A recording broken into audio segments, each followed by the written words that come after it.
option. So this is a sick plant that we went to. And the reason we picked it was one of the most 10 polluted places in the world. We don't have any data to say it's one of the 10 most polluted, but we know it's in bad shape.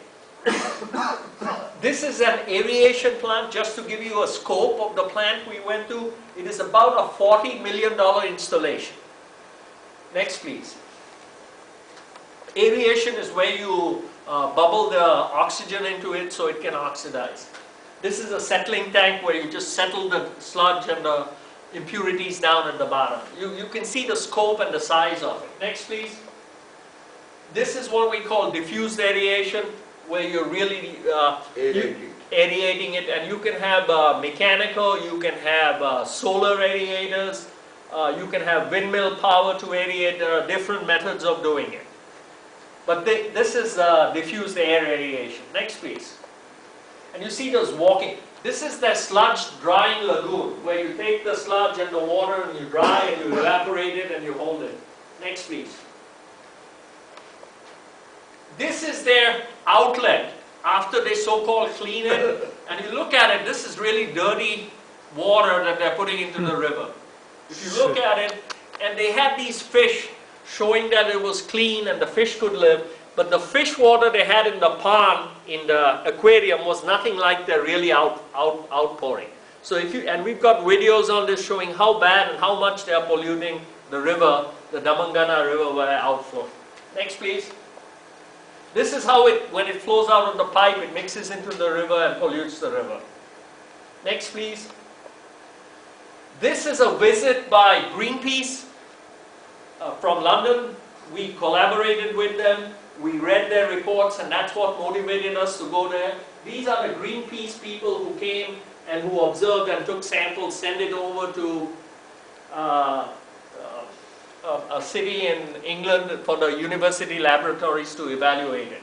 These are the citizens who came there. They're really upset because their wives and their children are suffering from high cancer rates. Next, please. This was their visit in 1999. This is the lime handling plant. Lime is added for what purpose? Lime is added to reduce acidity because when it becomes acid, what they call, it is just like stomach, the digestion process. It stinks and the microorganisms die.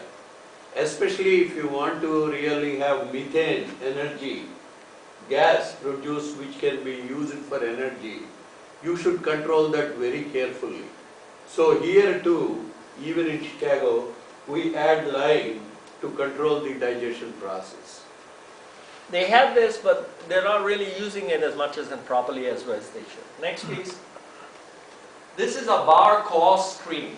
When you get heavy residue, whether it's plastic bags or whatever, you have coarse screens to separate the garbage from the water. So you have as to the water enters, right. You go to the bar screens.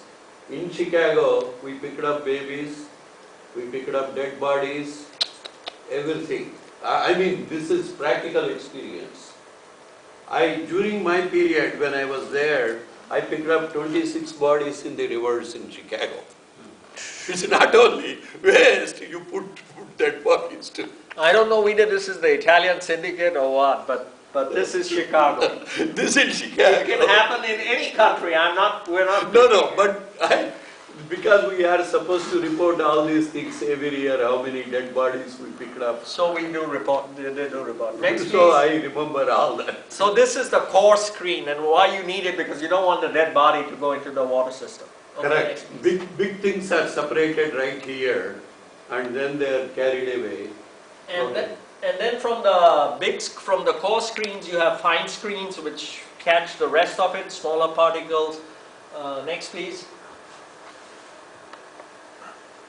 This is the equalizing tank. Remember I told you that there is a tank where you make the caustic and the acid and you make it neutral, and you may add lime or whatever you need. So the equalizing tank is huge. It's about, I think this one is about 40 million liters, but when we did our study, we said they need to double the size of the tank. Next, please. And if you look at the size, the sheer size of the plant, I mean, you're thinking metropolitan sanitary district. This is also quite a big plant. This is the vegetation and the primary clarifier. And we looked at the vegetation here, it looked in bad shape. If you're a botanist or a biologist, you'll immediately notice it. The trees are drooping. Instead of being green, they're like darkish black, you know, in color. There is a difference between a primary and a secondary clarifier. Can you tell us what's the difference? See, the primary clarification is done when the plant wastewater comes. They pick up the heavy materials from there, you know, heavy particles from there. Then the secondary clarifier will go after aeration. There is a lot of process that takes place during the aeration. When the aeration is done, lot of these microorganisms, they eat lot of sewage. Oh, by the by, you have to tell one thing.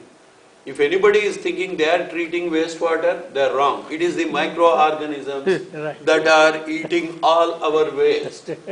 But they need a good condition to thrive. Right. So those conditions are met with all these lime to give methane. But during aeration process, generally, we do not get methane. You get carbon dioxide. But if you close it, then you get methane, the gas which can be used for power production.